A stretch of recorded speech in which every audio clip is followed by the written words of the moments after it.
अभी सब्सक्राइब करें टारगेट शिक्षक यूट्यूब चैनल को और बेल आइकन को प्रेस करें ताकि सारे नोटिफिकेशन मिले आपको सबसे पहले। धन्यवाद। हेलो फ्रेंड्स, स्वागत है आपका आपके यूट्यूब चैनल टारगेट शिक्षक में और हम लेकर आए हैं आपके लिए टारगेट सीटेट 2020। टारगेट सीटेट 2020 में जैसा कि आप लोग जानते हैं कि आप लोगों के लिए ईवीएस और साथ ही साथ आप लोग के ईवीएस के साथ ही साथ आप लोगों का सीडीपी का कोर्स कर दिया गया है ख़त्म, जिसकी प्लेलिस्ट आप लोगों को मिल जानी है डिस्क्रिप्शन बॉक्स में। तो आप लोग सीडीपी और ईवीएस के कोर्स को अब बहुत ही लिमिटेड वे में कंप्लीट किया गया है, तो आप लोग वहां पर जाके सारे कोर्स को अपने कंप्लीट कर लीजिए। और कोर्स को कंप्लीट करने के बाद आप लोगों के लिए लेकर आए हैं महामंथन सीरीज, जो कि सीरीज आप लोगों की बनाई गई है PYQ यानी प्रीवियस ईयर क्वेश्चन, और साथ ही साथ उसमें शामिल किए गए हैं एक्सपेक्टेड क्वेश्चंस के कुछ ऐसी सीरीज जो कि एग्जाम पॉइंट ऑफ व्यू से हो जाते हैं बहुत ही ज़्यादा इंपॉर्टेंट। तो PYQ और साथ ही साथ आप लोगों का एक्सपेक्टेड क्वेश्चन को मिलाकर बनाई गई है ये महामंथन सीरीज। तो इस सीरीज को आप लोग रेगुलर बेसिस पे करें फॉलो, ताकि सारे आप लोग अपने नंबर्स को बहुत ही ज़्यादा कर सकें इंक्रीज़, क्योंकि यहाँ पर पूरे कॉन्सेप्ट के साथ आप लोगों को सारी चीज़ें क्लियर कर दी जाती हैं। तो अगर अभी तक आप लोगों ने टारगेट शिक्षक चैनल को सब्सक्राइब नहीं किया है तो चैनल को सब्सक्राइब कर लीजिए और साथ ही साथ बेल आइकन को प्रेस कर लीजिए, ताकि सारे नोटिफिकेशन आप लोगों को मिलते रहें और आप लोगों को भी कुछ ऐसा अच्छा फील हो कि आप लोग ऐसी जगह आएँ जहाँ पर सारे कॉन्सेप्ट आप लोगों के हो जाते हैं क्रिस्टल क्लियर। तो चलिए शुरू करते हैं अपने पहले क्वेश्चन के साथ। तो पहला क्वेश्चन हम लोगों से कह रहा है कि निम्नलिखित में से कौन सा शिक्षार्थियों के बीच रचनात्मकता को बढ़ावा देगा। तो अब हम लोगों को क्या बताना है यहाँ पर, हम लोगों को बताना है यहाँ पर विच of the following will faster creative among learners. तो यहाँ पर बात कर लेते हैं अपने ऑप्शंस की। तो पहला ऑप्शन हम लोगों से कह रहा है स्कूली जीवन की शुरुआत से उपलब्धि लक्ष्यों पर जोर देना। अगर हम लोग यहाँ पर लक्ष्यों को लेकर एक अचीवमेंट को लेकर हम लोग यहाँ पर बात करेंगे तो वो हो जाएगी आप लोगों की गलत, क्योंकि यहाँ पर हम लोगों को रिजल्ट नहीं, हम लोगों को सीखने की बात करनी है, क्योंकि जितना बच्चा अच्छा सीखेगा उतना ही अच्छे तरीके से वो अपनी उपलब्धियों को हासिल करेगा। और अगर बात कर लेते हैं ऑप्शन नंबर बी की, जिसमें बताया गया है परीक्षा में अच्छे अंकों के लिए छात्रों को कोचिंग, तो ये पॉइंट तो आप लोगों का बिल्कुल ही निगेटिव चला जाएगा, क्योंकि इसमें बात करी गई है कोचिंग की, और कोचिंग जो है बहुत ही ज़्यादा निगेटिव वर्ड हो जाता है सीटेट के पॉइंट ऑफ व्यू से। तो कहीं भी अगर आप लोगों को क्वेश्चन में कोचिंग या ऐसी चीज़ें देखने को मिले तो उससे तुरंत भाग जाइए। और उसमें बताया गया है coaching students for good marks in examination, तो this option is not will be the right option of your question. Let's move to the option number C, which is teaching the student the practical value of good education। अब इसमें कहा गया है आप लोगों को छात्रों की अच्छी शिक्षा का व्यवहारिक मूल्य सिखाना। It may be your option, but अगर हम लोग देख लेते हैं, बात की गई है आप लोगों की क्रिएटिविटी के बारे में, और अगर क्रिएटिविटी की बात करी जा रही है और यहाँ पर बात करी जा रही है गुड वैल्यूज़ की, तो क्रिएटिविटी के साथ आप लोग जानते हैं कि गुड वैल्यूज़ तो नहीं होगा। हालांकि आप लोगों के लिए good values will be the positive word for this question, but if you are talking about creativity then it will not be the right answer of this question. तो यहाँ पर हम लोग बात करते हैं अपने ऑप्शन नंबर डी की, जिस पर बताया गया है हर शिक्षार्थी की जन्मजात प्रतिभाओं को प्रश्न करने और पोषित करने के अवसर प्रदान करना। तो अगर हम लोग देखते हैं यहाँ पर हम लोग उसको प्रोवाइड करेंगे opportunities to question and to nurture the innate talent. अगर हम लोग उसके आंतरिक टैलेंट को, उसके जन्मजात प्रतिभाओं को पोषित करेंगे तो ऑब्वियस सी बात है कि क्वेश्चन जो लड़का है उसके अंदर उसके क्रिएटिविटी बहुत ही ज़्यादा आएगी, उसके अंदर चल रही उलझनों को समाप्त करेंगे, उसके अंदर चल रहे क्वेश्चनों को आंसर देंगे, तो ऑब्वियस सी बात है कि वो कुछ नया करके दिखाएगा। उसके अंदर उसके इन्नेट टैलेंट को अगर नर्चर किया जाएगा तो it will be good for that particular boy. तो this option will be the right answer of this question. तो हम लोग जाएंगे ऑप्शन नंबर डी के साथ। चलिए देखते हैं क्या है अपना क्वेश्चन नंबर 2। तो क्वेश्चन नंबर 2 हम लोगों से कह रहा है, जिसमें कि बात करी गई है निम्नलिखित में से कौन सा बच्चे की सामाजिक और मनोवैज्ञानिक ज़रूरतों से संबंधित नहीं है। अब यहाँ पर हम लोगों को बात करना है कि which of the following is not related to the socio psychological needs of the child. बात करनी है अब सोशियो साइकोलॉजिकल नीड के बारे में। तो देखते हैं क्या है हम लोगों के ऑप्शन। तो पहला ऑप्शन हम लोगों से कह रहा है शरीर से अपशिष्ट उत्पादों का नियमित उन्मूलन, and the second option is saying that needed for company की ज़रूरत। तीसरा कह रहा है आप लोगों का प्रशंसा या सामाजिक अनुमोदन की आवश्यकता। इसका मतलब है कि नीड फॉर अप्रिसिएशन और social approval, it is also needed. और अगर बात कर ली जाए आप लोगों की डी की, जिसमें कि आप लोगों से कहा गया है भावनात्मक सुरक्षा की ज़रूरत है, नीडेड फॉर इमोशनल सिक्योरिटी, तो बताइए कौन सा ऑप्शन हो जाएगा इसका बिल्कुल सही। तो इस क्वेश्चन में आप लोगों से क्या कहा गया है, इस क्वेश्चन में आप लोगों से पूछा गया है कि कौन सा सामाजिक मनोवैज्ञानिक ज़रूरतों से संबंधित नहीं है। अगर हम लोग सामाजिक मनोवैज्ञानिक बात करें तो नीडेड फॉर कंपनी मतलब साथ की ज़रूरत, हर किसी को साथ की ज़रूरत होती है, इसलिए यहाँ पर ऑप्शन नंबर बी इसका बिल्कुल सही आंसर होगा, क्योंकि इसकी मनोवैज्ञानिक ज़रूरत से संबंधित होती है और क्वेश्चन आप लोगों से पूछा गया नहीं है। तो आप जब भी अगर कभी सीटेट में क्वेश्चन देखते हैं नहीं की, तो नहीं को सर्कल कर लीजिए, या तो फिर आप लोग वहाँ जो देखते हैं नॉट को, तो नॉट को भी अंडरलाइन कर लीजिए, क्योंकि ये क्वेश्चन होते हैं बहुत ही ज़्यादा आसान लेकिन हो जाते हैं गलत, क्योंकि हम लोग नॉट पर अक्सर हम लोग नॉट को इग्नोर कर देते हैं।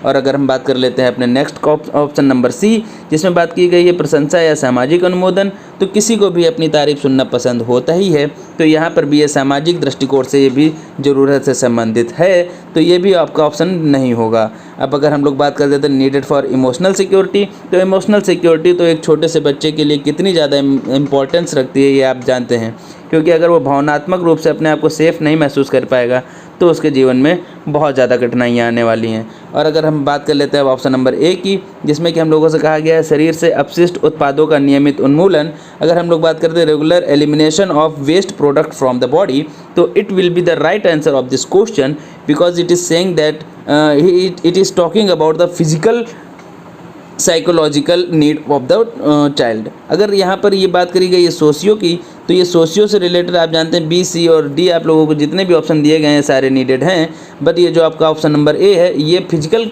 बात कर रहा है, ये एक शारीरिक सीमा के अंतर्गत आप लोगों को लेकर चल रहा है, इसलिए यहाँ पर ऑप्शन नंबर ए हो जाएगा, जो कि आप लोगों का मनोवैज्ञानिक ज़रूरत से संबंधित नहीं है, क्योंकि एक ये शारीरिक यानी कि फिजिकल नीड है। क्योंकि अगर आप लोगों को नेचर कॉल आती है तो ये आप लोगों का शारीरिक यानी कि फिजिकल होता है, और जो तीनों ऑप्शन आप लोगों को दिए हैं ये आप लोगों के सामाजिक यानी कि सोशियो से रिलेटेड हो जाते हैं, इसलिए आपका ऑप्शन नंबर ए हो जाएगा बिल्कुल सही आंसर। तो बात करते हैं अपने नेक्स्ट क्वेश्चन की, क्वेश्चन नंबर 3, जो इसमें बताना है आप लोगों का डिसलेक्सिया के साथ जुड़ा हुआ है। तो जितने भी आप लोगों के शारीरिक अक्षमता वाले जो क्वेश्चन हैं वो आप लोगों के हर बार देखने को मिल जाते हैं, 102 question. It will be the very important topic for you and we discuss this topic in our content part.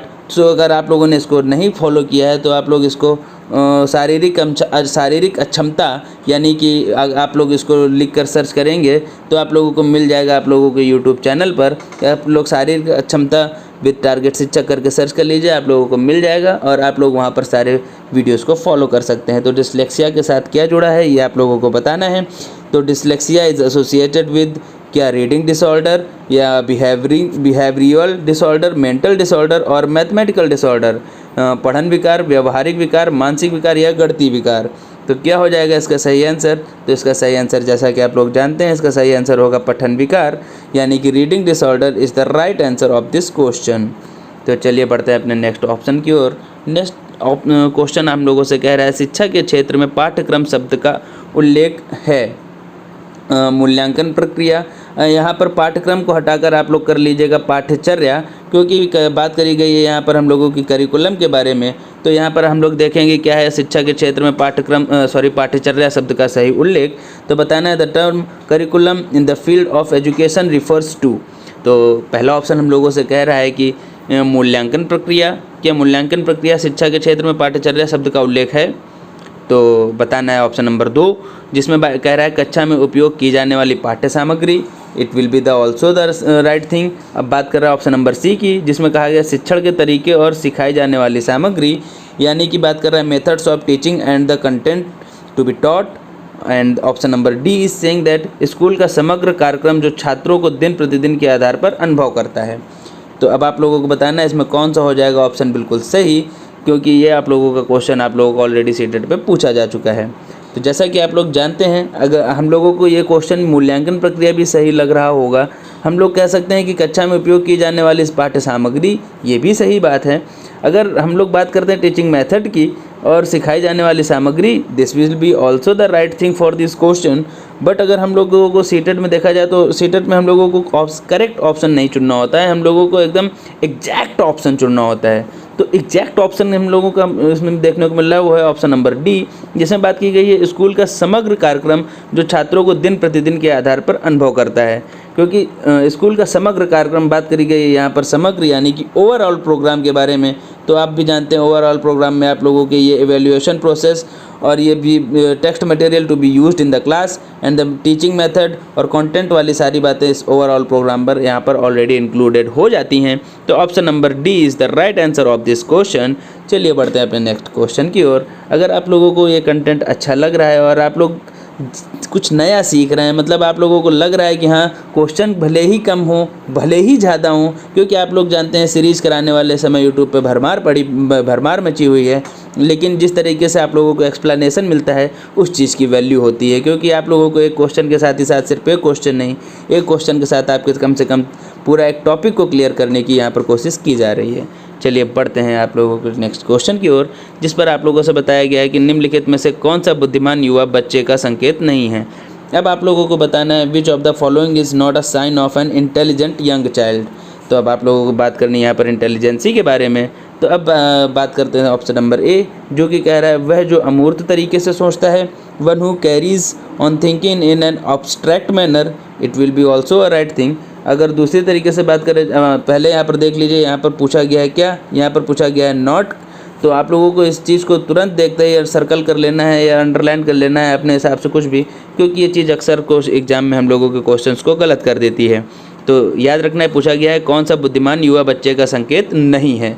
तो इसमें बताया गया वह जो अमूर्त रूप से तरीके से सोचता है, बिल्कुल वो अमूर्त रूप से यानी कि वो सोच पा रहा है एब्स्ट्रैक्ट मैनर में, जो चीज़ उसको नहीं दिखती, जिस चीज़ को वो नहीं देख पा रहा फिर भी इमेजिनेशन कर रहा है उस चीज़ के बारे में, तो इसका मतलब उसके बच्चे के अंदर बुद्धिमानी है।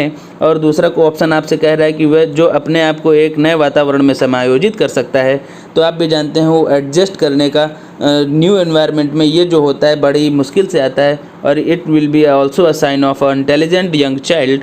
अब बात करते हैं अपने ऑप्शन नंबर सी की, जिसमें कि कहा गया है जो लंबे निबंधों को बहुत जल्दी रटने की क्षमता रखता है, और इसमें लास्ट कहा गया है एक जो धारा प्रवाह और उचित रूप से संवाद करने की क्षमता रखता है। तो बुद्धिमानी की अगर बात करी जाए तो जहाँ पर भी आप लोगों को ये जो रटना, याद करना, अच्छे कोचिंग, ये जैसे भी अगर आपको कभी भी नेगेटिव वर्ड दिखे तुरंत उस क्वेश्चन को आप लोग वहाँ पर उस ऑप्शन के साथ चले जाइए अगर पूछा है नहीं, और अगर पूछा जाता तो आप लोगों को ये कुछ एक वर्ड हैं जो कि आप लोगों के दिमाग में बैठे होने चाहिए, जैसे रटना, जैसे कि अगर आप लोगों से बात करी जाए बार बार उस चीज़ को एग्ज़ाम में अच्छे नंबर लाना, क्योंकि नंबर मैटर नहीं करते हैं, मैटर करता है उसकी क्वालिटी, क्योंकि रटना मैटर नहीं करता है, मैटर करता है उसकी क्वालिटी। तो यहाँ पर रटने वाली बात जो होगी वो बुद्धिमानी को बिल्कुल भी साइन नहीं करती है। तो ऑप्शन नंबर सी हो जाएगा आप लोगों का बिल्कुल सही आंसर, क्योंकि रटना जो है वो भी बिल्कुल गलत चीज़ है, क्योंकि रटने से नहीं समझने से चीज़ें आगे बढ़ती हैं। चलिए बढ़ते हैं अपने नेक्स्ट ऑप्शन की ओर। नेक्स्ट क्वेश्चन हम लोगों से क्या कह रहा है, इसमें हम लोगों से पूछा गया है जिस चरण में एक बच्चा वस्तुओं और घटनाओं के बारे में तार्किक रूप से सोचना शुरू करता है उसे जाना जाता है। तो ये अब हम लोगों से किसके अनुसार पूछा जा रहा है, ये स्टेजेस कुछ दी गई हैं, कुछ आप लोगों को 4 स्टेजेस दी गई हैं, जो कि स्टेजेस किसकी हैं, तो ये स्टेजेस हैं आप लोगों की जीन पियाजे की। तो इस जीन पियाजे के अनुसार आप लोगों से क्वेश्चन पूछा गया है, the stage in which a child begins to think logically about object and events is known as. तो आप लोगों को बताना है कि जब बच्चा वस्तुओं और घटनाओं के बारे में तार्किक रूप से सोचना शुरू करता है वो कौन सी अवस्था होती है। तो उसमें आप लोगों का पहला ऑप्शन दिया हुआ है प्री ऑपरेशनल, यानी कि पूर्व संचालन अवस्था 2 से 7 वर्ष। दूसरा आप लोगों का दिया है मूर्त परिचालन चरण 7 से 11, यानी कि concrete operational stage 7 to 11 years. और जो आप लोगों का तीसरा यानी कि सी ऑप्शन दिया है संवेदी चरण, जिसमें कि आपसे बात की गई है जन्म से 2 वर्ष, यानी कि सेंसरी मोटर की बात करी गई यहाँ पर बर्थ टू 2 ईयर। और बात करी गई यहाँ पर औपचारिक परिचालन चरण यानी कि formal operational stage 11 years and up to के बारे में। तो अब बताइए इसका सही आंसर कौन सा होगा, जिस उम्र में बच्चा वस्तुओं और घटनाओं के बारे में तार्किक रूप से सोचना शुरू कर देता है। तो अब यहाँ पर तार्किक रूप से सोचने शुरू कर देता है, तो ये आप सभी जानते हैं कि इसका आंसर हो जाएगा कौन सा, इसका आंसर हो जाएगा यहाँ पर मूर्त परिचालन चरण 7 से 11 वर्ष, क्योंकि बच्चा 7 वर्ष के बाद बच्चा वस्तुओं और घटनाओं के बारे में तार्किक रूप से सोचना शुरू कर देता है। क्योंकि अगर जैसे मान लीजिए किसी बच्चे ने किसी घटना को देखा और उस घटना को देखने के बाद घर में आकर जब वो बताता है तो उसको अपने तर्कों के साथ बताता है कि वहाँ पर गाड़ी पलटी, फिर गाड़ी पलटने के बाद क्या हुआ, उसके बाद क्या हुआ। तो वो सारी चीज़ें अपने तर्क के रूप में सोचना शुरू कर देता है जो 7 वर्ष से के ऊपर के बच्चे होते हैं। तो इसका मूर्त परिचालन चरण जो हो जाएगा इसका सही आंसर, यानी कि concrete operational stage is the right answer of this question.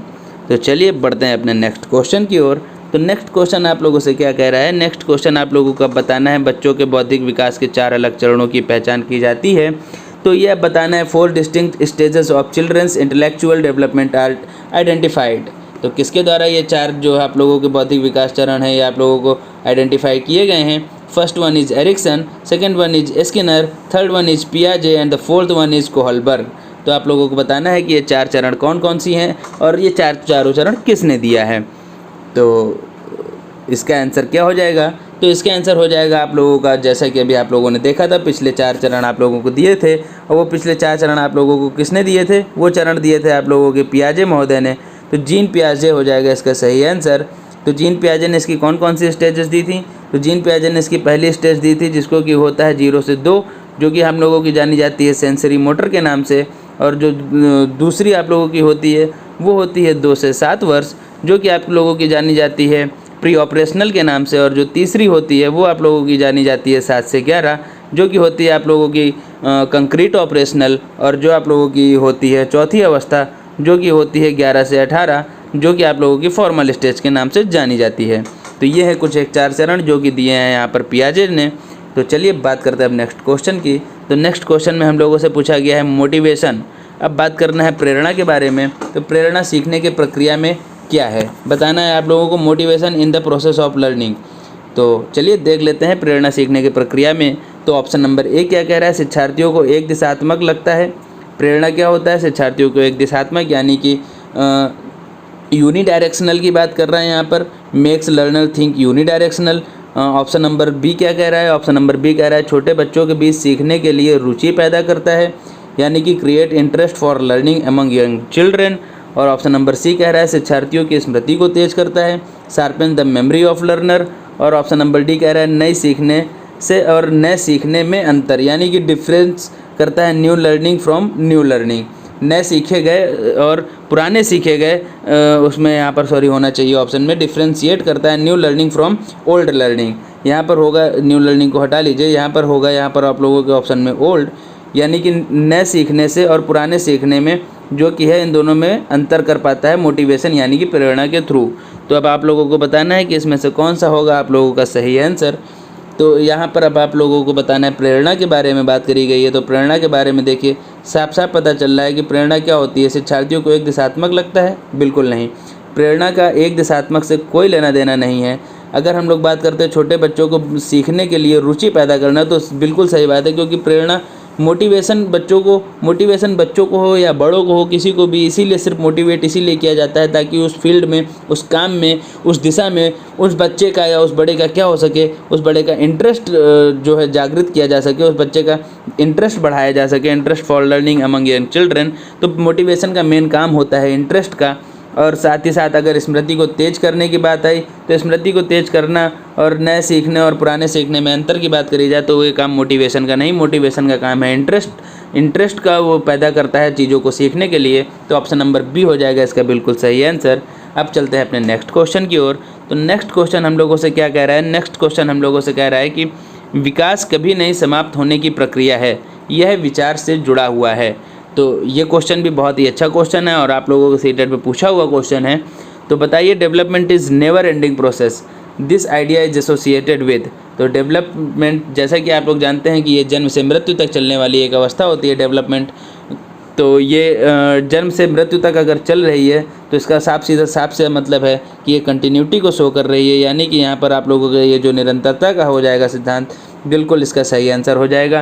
क्योंकि विकास कभी नहीं समाप्त होता, सही पता चल रहा है कि ये एक कंटिन्यूअस थिंग है जो कि लगातार चलती रहती है। और कंटिन्यूअस चलने का मतलब ये एक निरंतर प्रक्रिया है। तो अंतर संबंध की अगर बात कर ली जाए तो अंतर संबंध तो वो हो जाता है जो एक बच्चों में एक आंतरिक रूप से जब उसका जुड़ाव महसूस होता है, तो ये विकास के लिए ऐसा बिल्कुल भी नहीं कहा गया। और बातचीत के सिद्धांत, तो बातचीत के सिद्धांत का विकास के सिद्धांत से कोई भी मतलब नहीं है। और बात करते हैं अगर एकीकरण का सिद्धांत, इंटीग्रेशन के बारे में, तो इंटीग्रेशन जो होता है कि एकीकरण के सिद्धांत के बारे में आप लोगों को बताया गया है कि एकीकरण का सिद्धांत वो सिद्धांत होता है कि जब बच्चा मतलब अपने आप में होता है या अपने आप से बात करता है या मतलब अकेले रहकर कुछ भी करने की कोशिश करता है, वो होता है आप लोगों का एकीकरण का सिद्धांत, जो कि ये विकास के सिद्धांत को फॉलो नहीं करता। तो विकास का सिद्धांत कभी नहीं समाप्त होने वाली प्रक्रिया, यह विचार आप लोगों का सिर्फ और सिर्फ हो जाएगा option number A, principle of continuity यानी कि निरंतरता का सिद्धांत is the right answer of this question. तो आप लोगों को अगर वीडियो पसंद आ रहा हो तो वीडियो को लाइक कर दीजिए और साथ ही साथ चैनल को सब्सक्राइब कर लीजिए, क्योंकि इसमें आप लोगों को इसी तरीके से बहुत ही अच्छे कंटेंट के साथ बहुत ही अच्छे क्वेश्चंस देखने को मिलेंगे।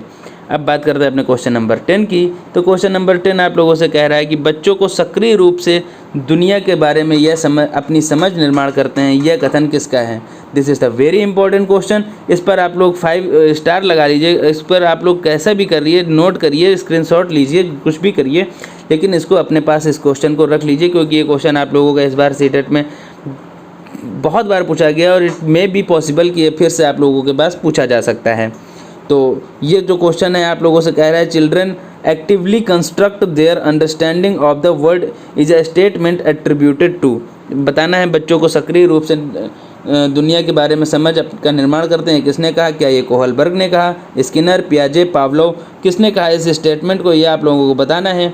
तो बच्चे अपने सक्रिय रूप से दुनिया का निर्माण करते हैं, या बच्चे अपने आप में बच्चे को छोटा वैज्ञानिक कहा जाता है, या बच्चे अपना खुद समझ का निर्माण, मतलब कुछ भी इस तरह की चीज़ें आ जाएं जिसमें बच्चों को एक वैज्ञानिक, नन्हे वैज्ञानिक के रूप में बताया जाए, बच्चे को एक बताया जाए जिसमें कि वो प्रॉब्लम सॉल्वर होता है, अपनी समस्या का समाधान कर सकता है। अगर इस तरीके की कुछ भी आप लोगों को क्वेश्चन इस तरह का कुछ भी देखने को मिले तो आप जाएंगे तुरंत किसके साथ? आँख मूंद के आप लोग जाएंगे पियाजे के साथ, क्योंकि पियाजे ने कहा था आप लोगों का कि बच्चों को सक्रिय रूप से दुनिया का अपने बारे में समझ का निर्माण बच्चे स्वयं कर लेते हैं। तो चलिए बढ़ते हैं अब अपने नेक्स्ट क्वेश्चन की ओर। तो नेक्स्ट क्वेश्चन है हम लोगों का क्वेश्चन नंबर 11, जो कि आप लोगों से पूछ रहा है समावेशी शिक्षा के सिद्धांत पर आधारित है। तो आप लोगों को बात करनी है अब यहाँ पर इंक्लूसिव एजुकेशन के बारे में, जिसमें कि पूछा गया inclusive education is based on the principle of. अब इंक्लूसिव एजुकेशन आप लोग जानते हैं कि सोशल इक्विलिब्रियम की अगर हम लोग बात करते हैं, सामाजिक संतुलन की, तो it will be also a good thing. लेकिन अगर हम लोग बात करते हैं समता और समान अवसर, अगर बात आ गई अपॉर्चुनिटी की, अपॉर्चुनिटी कैसी? जो कि हो इक्वल और इक्विटी के रूप में, तो it will be the most right thing of this inclusive education. Inclusive education में इससे अच्छा और कुछ नहीं हो सकता, जहाँ पर समान और समता के साथ सभी को अवसर प्रदान किए जाएं। तो ये आप लोगों का ऑप्शन नंबर बी हो जाएगा बिल्कुल सही, क्योंकि सामाजिक अस्तित्व और वैश्वीकरण का यहाँ पर कोई मतलब नहीं है। विश्व भाईचारे का वो समावेशी शिक्षा से कोई लेना देना नहीं है। समावेशी शिक्षा हम लोगों से साफ साफ कहती है कि समावेशी शिक्षा में सभी को और समान रूप से बिना किसी भेदभाव के सभी को अवसर मिलने चाहिए, जो कि समावेशी शिक्षा का मुख्य सिद्धांत है। तो समावेशी शिक्षा का सिद्धांत किस पर है? वो है आप लोगों का ऑप्शन नंबर बी, समता और समान अवसर, यानी कि इक्विटी एंड इक्वल अपॉर्चुनिटीज़। तो अब बढ़ते हैं अपने नेक्स्ट क्वेश्चन की ओर। नेक्स्ट क्वेश्चन हम लोगों से क्या कह रहा है? नेक्स्ट क्वेश्चन हम लोगों से कह रहा है समाज पुरुष और महिला की भूमिकाओं को निर्धारित करता है, यह कथन क्या स्पष्ट करता है? अब यहाँ पर बात करी गई है society determines the role of male and female, this statement articulates. तो अब यहाँ पर आप लोगों को बात करना है, यहाँ पर आप लोगों को बताना है कि ये कथन जो है क्या स्पष्ट करता है। क्या ये लिंग स्पष्ट करता है, यानी कि ये जेंडर की बात कर रहा है? क्या ये बात कर रहा है लिंग एक वंशानुक्रम बंदोबस्ती के रूप में, gender as a heredity endowment, या एक सहज निर्माण के रूप में, यानी कि gender as a intuitive construct, या एक सामाजिक निर्माण के रूप में, यानी कि gender as a social construct?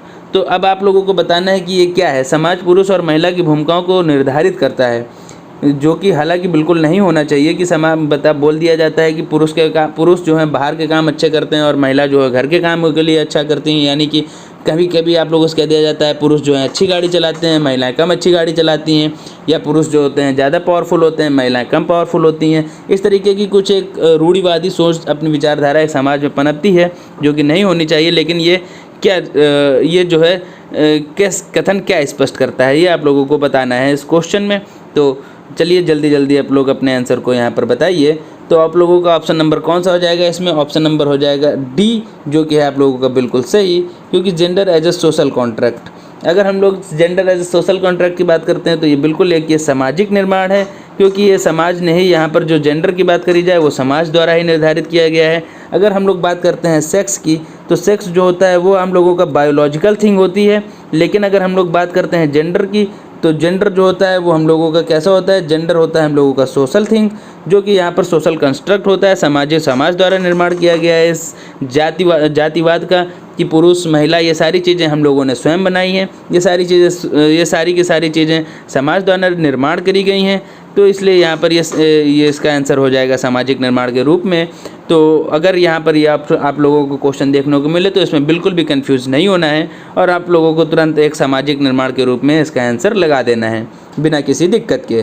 तो चलिए बढ़ते हैं अपने नेक्स्ट क्वेश्चन की ओर। नेक्स्ट क्वेश्चन में आप लोगों से पूछ रहा है, राष्ट्रीय पाठ्यवर्ग फ्रेमवर्क 2005 से अपना समझ प्राप्त करता है। ये आप लोगों का बहुत ही इंपॉर्टेंट क्वेश्चन है और इसको भी थोड़ा ध्यान से सुनिएगा। इसमें क्या पूछा गया है, the national curriculum framework 2005 drivers it understanding from. अब ये बताना है कि अपनी समझ कहाँ से प्राप्त करता है, जो कि आप लोगों का राष्ट्रीय पाठ्यक्रम फ्रेमवर्क 2005 यानी कि नेशनल करिकुलम फ्रेमवर्क यानी कि एनसीएफ 2005 जो है वो अपनी समझ कहाँ से प्राप्त करता है। तो ये it is the also a very good question for you. तो बताइए इसका आंसर क्या होगा। क्या ये मानवतावाद यानी कि ह्यूमनिज्म, या व्यवहारवाद यानी कि बिहेवियरिज्म, या रचनात्मकता यानी कि कंस्ट्रक्टिविज्म, या संज्ञानात्मक सिद्धांत यानी कि कॉग्निटिव थ्योरी। तो इसका आंसर कौन सा हो जाएगा। तो इसका आंसर हो जाएगा आप लोगों का रचनात्मकता, जो कि आप लोग एनसीएफ में ऑलरेडी पढ़ चुके हैं। यानी कि कंस्ट्रक्टिविज्म की हम लोग बात करते हैं, क्योंकि यहाँ पर आप लोग अगर बच्चा रचनात्मक होगा, क्योंकि इसकी सोच कहाँ से ली गई है, इसकी सोच ली गई है रचनावाद से। अगर बच्चा कंस्ट्रक्ट करने के लिए कंस्ट्रक्ट करता है किसी नई चीज़ को, रचना करता है किसी एक नई चीज़ की, तो इससे बढ़कर कुछ नहीं हो सकता। और वो रचना कब कर पाएगा, रचना जब कर पाएगा जब उसकी वहाँ पर समझ निर्धारित हो गई होगी। या रचना और कब कर पाएगा, रचना तब कर पाएगा जब वो उस चीज़ पर बहुत अच्छे तरीके से उस पर क्या हो गया होगा, बहुत अच्छे तरीके से उस पर परफेक्ट हो गया होगा, तभी वो किसी चीज़ की रचना कर सकता है। तो रचनावाद का यहाँ पर एनसीएफ 2005 पर अपनी समझ प्राप्त करता है रचनावाद से। तो ये सारी चीज़ें भी आप लोगों को अपने दिमाग में रखनी है। चलिए बढ़ते हैं अपने नेक्स्ट क्वेश्चन की ओर। तो नेक्स्ट क्वेश्चन हम लोगों से कह रहा है, अपसारी सोच यानी कि जो होती है हम लोगों की डाइवर्जेंट थिंकिंग जैसा कि आप लोग जानते हैं आप लोगों की होती है दो तरीके की। एक होती है आप लोगों की अभिसारी और दूसरी होती है आप लोगों की अपसारी। एक होती है आप लोगों की convergent thinking and the second one is divergent thinking. तो अब यहाँ पर पूछा गया है, अपसारी सोच के पैटर्न बच्चों की पहचान करते हैं। जो डाइवर्जेंट थिंकिंग के बच्चे होते हैं वो किस तरीके के होते हैं। क्या वो डिसेबल्ड यानी कि अक्षम होते हैं, यानी कि डिस्लेक्सिक यानी कि जो डिस्लेक्सिक बच्चे होते हैं उनकी सोच अपसारी होती है, या क्रिएटिव होते हैं जो सृजनात्मक होते हैं उनकी अपसारी होती है, जो रेसिलिएंट होते हैं यानी कि जो लचीले होते हैं उनकी सोच अपसारी होती है।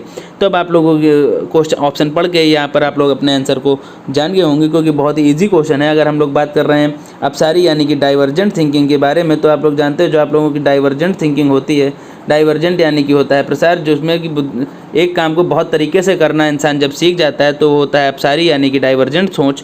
तो अगर आपको किसी काम को करने का एक दो नहीं बल्कि 3-4 तरीके आ रहे हैं, मतलब एक से अधिक तरीका अगर आप किसी काम को करने का जानते हैं, या कोई जुगाड़ करके कोई काम कर रहे हैं, या मतलब किसी भी तरीके से अपनी एक रचना कर रहे हैं, अपना कुछ एक क्रिएटिव कर रहे हैं, तो वहाँ पर आप लोगों की अपसारी सोच वहाँ पर आप लोगों की प्रदर्शित होती है, जो कि डाइवर्जेंट थिंकिंग होती है। तो इसका सही आंसर क्या हो जाएगा, इसका सही आंसर हो जाएगा आप लोगों को ऑप्शन नंबर सी, जो कि है सृजनात्मकता is the right answer of this question. तो बिना किसी दिक्कत के आप लोग इस क्वेश्चन को फॉलो, मतलब कितनी आसानी के साथ देखिए आप लोग सारे क्वेश्चन को अब अपनी समझ के साथ कर पाएंगे बिना किसी दिक्कत के। अब बात कर लेते हैं अगर यहाँ पर साथ ही साथ हम लोग क्या होती है आप लोगों की अभिसारी सोच के बारे में।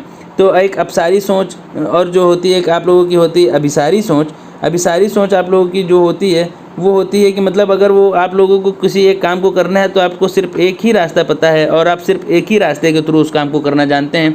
अगर आपके सामने कोई प्रॉब्लम आ गई तो उस प्रॉब्लम के बाद फिर आप उस आगे वहाँ नहीं जा पाएंगे। तो ये अपसारी सोच तो ये होती है आप लोगों की अभिसारी सोच, जो कि आप लोगों को प्रॉब्लम सॉल्विंग सोल्यूशन नहीं करने देती। और जो होती है आप लोगों की अपसारी सोच, तो अगर आप लोग किसी का एक काम को कर रहे हैं और आपके सामने अगर कोई एक प्रॉब्लम आती है तो उसके बाद भी आप उसको काम को करने के 2-3 तरीके खोज निकालेंगे। ये होती है आप लोगों की अपसारी सोच। तो ये आप लोगों का क्रिएटिव यानी कि सृजनात्मकता हो जाएगा बिल्कुल सही आंसर। चलिए बढ़ते हैं अब आप लोग अपने लास्ट क्वेश्चन की ओर, जो कि आज का आप लोगों का होने वाला है लास्ट क्वेश्चन, जिसमें कि आप लोगों से पूछा गया है निम्नलिखित में से कौन सा पूर्व संचालनात्मक विचार की सीमा नहीं है। अब यहाँ पर आप लोगों को बताना है which one of the following is not a limitation of the pre operational thought. अब बात करी जाए अगर हम लोगों के प्री ऑपरेशनल थॉट के बारे में, तो आप लोग जानते हैं कि प्री ऑपरेशनल थॉट की यहाँ पर कौन सी लिमिट नहीं होती है। तो प्री ऑपरेशनल थॉट की जो भी आप लोगों की बात करी जाए विचार की सीमा नहीं है, यानी कि इरिवर्सिबिलिटी की बात करें, यानी कि अपरिवर्तनीयता की बात करी जाए तो इरिवर्सिबिलिटी का कोड यहाँ पर विचार की सीमा इन द लिमिट की बात करी जाए तो ये बिल्कुल है, क्योंकि एक वर्ष तक अगर वो उसकी बात करी जाए रिवर्सिबिलिटी में तो उसके लिमिट में हो जाती है। अगर बात करी जाए टेंडेंसी टू कंसंट्रेट की, एकाग्र होने की जो प्रवृत्ति होती है, अगर आप लोग सिर्फ एकाग्र देख के और उसका सही आंसर लगा देंगे तो यहाँ पर आप लोग गलत हो जाएंगे, क्योंकि एकाग्र इज़ द पॉजिटिव वर्ड। लेकिन यहाँ पर बात करी गई है आप लोगों की लिमिट के बारे में, तो एकाग्र होने की प्रवृत्ति भी आपकी एक सीमा नहीं है। लेकिन अगर हम लोग बात करते हैं प्रतीकात्मक विचार का विकास, जो कि कहा गया development of the symbolic thought, और जो लास्ट आप लोगों से कहा गया है अहम केंद्रिता यानी कि ईगोसेंट्रिज्म, तो अब आप लोगों को बताना है कि कौन सा पूर्व संचालनात्मक विचार की यहाँ पर जो सीमा है वो नहीं है। तो अब आप लोगों को यहाँ पर इस क्वेश्चन का आंसर करके कमेंट बॉक्स में बताना है, क्योंकि इस क्वेश्चन को हम लोग देखना चाहते हैं कि अभी यहाँ पर प्री ऑपरेशनल स्टेज को लास्ट अभी थोड़ी देर पहले ही डिस्कस किया था। तो इस क्वेश्चन का आंसर देना है आप लोगों को कमेंट बॉक्स में। जिसका आंसर सही होगा उसका नाम लिया जाएगा अपने नेक्स्ट वीडियो पर। तो जल्दी से कमेंट करके बताइए इस क्वेश्चन का क्या है सही आंसर। चलिए, तो ये था आज आप लोगों का कुछ एक 15 क्वेश्चंस का सीरीज। अगर आप लोगों को प्रयास अगर अच्छा लग रहा है तो वीडियो को लाइक करिए, चैनल को सब्सक्राइब करिए और हाँ साथ ही साथ बेल आइकन को प्रेस कर लीजिए ताकि सारे नोटिफिकेशन आप लोगों को मिल जाएं। और हाँ साथ ही साथ वीडियो को ज़्यादा से ज़्यादा शेयर करिए ताकि ताकि जितने भी कैंडिडेट हैं जो कि सीटेट की तैयारी कर रहे हैं उनको मिल सके बहुत ही अच्छा कंटेंट जो कि तैयार किया गया है सिर्फ और सिर्फ आपके लिए। और हाँ साथ ही साथ ये आप लोगों को दे दी गई है टेलीग्राम की लिंक, जो कि टेलीग्राम की लिंक आप लोगों को डिस्क्रिप्शन बॉक्स में मिल जाएगी। तो यहाँ से जाकर आप लोग टेलीग्राम पर ऐड हो जाइए और जहाँ पर आप लोगों को इस क्वेश्चंस की PDF और भी अदर स्टडी मटेरियल प्रोवाइड कर दिया जाता है। तो चलिए मिलते हैं आपसे नेक्स्ट वीडियो में, तब तक के लिए जय हिंद।